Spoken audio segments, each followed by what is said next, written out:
Hello guys, അപ്പോൾ നമുക്കൊരു what എയ്റ്റിനെ day കണ്ടാലോ. അപ്പോൾ രാവിലെ ബ്രേക്ക്ഫാസ്റ്റിന് മസാല ദോശയും ചട്നിയും കൂടെ തന്നെ ഒരു കോഫിയും കൂടെ കുടിച്ചിട്ടുണ്ടായിരുന്നു. ഇതെനിക്ക് മോർണിംഗ് ഡ്യൂട്ടി ഉള്ള ഒരു ദിവസത്തെ വാട്ട് എയ്റ്റിനെ ഡേ ആണ് കേട്ടോ. അപ്പോൾ രാവിലെ തന്നെ ദോശയൊക്കെ ചുട്ട് ചട്നിയൊക്കെ ആയിട്ട് കൊണ്ടുപോയിട്ടുണ്ടായിരുന്നു. പിന്നെ ക്യാൻറ്റീനിൽ നിന്ന് ഒരു കോഫിയും കൂടെ മേടിച്ച് കുടിച്ചു. അങ്ങനെ ഉച്ചയ്ക്ക് ഡ്യൂട്ടിയൊക്കെ കഴിഞ്ഞിറങ്ങിയപ്പോഴേക്കും കുറച്ച് ലേറ്റ് ആയിട്ടുണ്ടായിരുന്നു. റൂമിലാണെങ്കിൽ ഉച്ചയ്ക്ക് കഴിക്കാനായിട്ട് പ്രത്യേകിച്ചൊന്നും ഉണ്ടായിരുന്നില്ല.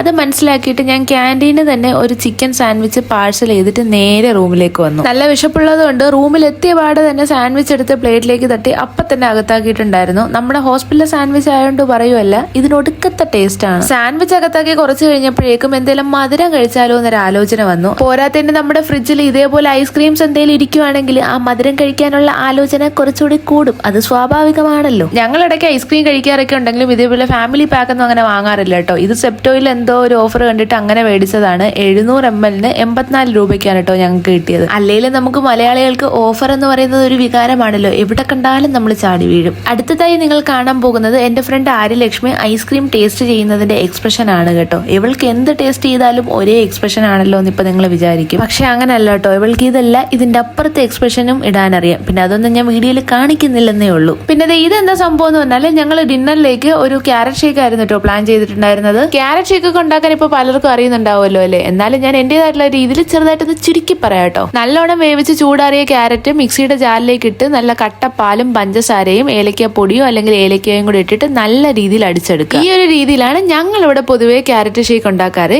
ഇനി ഒരു ട്വിസ്റ്റ് ഞാൻ പറഞ്ഞുതരാം. അതിലേക്ക് ഒന്നില്ലെങ്കിൽ വെനില ഐസ്ക്രീം അല്ലെങ്കിൽ ബട്ടർ സ്കോച്ചിന്റെ ഐസ്ക്രീം ഇട്ട് എപ്പോഴെങ്കിലും ഒരിക്കലും നിങ്ങൾ ട്രൈ ചെയ്ത് നോക്കുക കേട്ടോ. You will love it for sure. ഇത് ഞാൻ വെറുതെ പറഞ്ഞല്ല, അടിപൊളി ടേസ്റ്റ് ആണ്. ഇനി ഇതേപോലെ ആരെങ്കിലും ട്രൈ ചെയ്തിട്ടുണ്ടെങ്കിൽ എന്തായാലും താഴെ കമന്റ് ചെയ്യാൻ മറക്കണ്ട. അതുപോലെ കുറച്ചുകൂടി മധുരം ഇഷ്ടമുള്ളവർക്ക് മേലെ ടോപ്പിംഗ്സ് ആയിട്ടും കുറച്ച് ഐസ്ക്രീം ഇട്ടിട്ട് അങ്ങനെയും കഴിക്കാം കേട്ടോ. അങ്ങനെ ഷേക്കൊക്കെ കുടിച്ചു കഴിഞ്ഞ് ഉറങ്ങാനായിട്ട് വന്നപ്പോഴാണ് നമ്മുടെ ഒരു ഫ്രണ്ടിന്റെ കോള് വരുന്നത്. ഒരു സാധനം ഓർഡർ ചെയ്തിട്ടുണ്ട്, ഒന്ന് പോയി മേടിക്കാവോ. സാധനം മേടിച്ച് തുറന്നു നോക്കിയപ്പോഴുണ്ട് അതാടാ എനിക്ക് ഇഷ്ടപ്പെട്ട ചീസ് കുനാഫ. ഒരാളെ സ്നേഹത്തോടെ വാങ്ങിച്ചു തരുമ്പോൾ എങ്ങനെയല്ലേ വേണ്ടാന്ന് പറയുന്നത്. ഞാൻ കഴിച്ച കുനാഫ വെച്ച് നോക്കുമ്പോൾ ഇത് അത്രയ്ക്ക് എനിക്ക് അങ്ങോട്ട് ഇഷ്ടപ്പെട്ടിട്ടുണ്ടായിരുന്നില്ല. പക്ഷെ ഇതിന് ഒടുക്കത്തെ ചീസ് ഫുള്ളായിരുന്നു കേട്ടോ. വലിച്ചിട്ടും അങ്ങോട്ട് തീരുന്നില്ല. ഏതായാലും ചീസ് കുനാഫ എന്ന പേരിന് 100% നീതി പുലർത്തിയ ഒരു കുനാഫ ആയതുകൊണ്ട് ഔട്ട് ഓഫ് 5 നമുക്ക് ഇതിനൊരു 3.5 കൊടുക്കാമല്ലേ. അങ്ങനെ പിന്നെ കുനാഫയൊക്കെ അകത്താക്കിയിട്ട് ഞാൻ നേരെ പോയി കിടന്നുറങ്ങി. അപ്പൊ എത്ര ഉള്ളൂ. Thank you.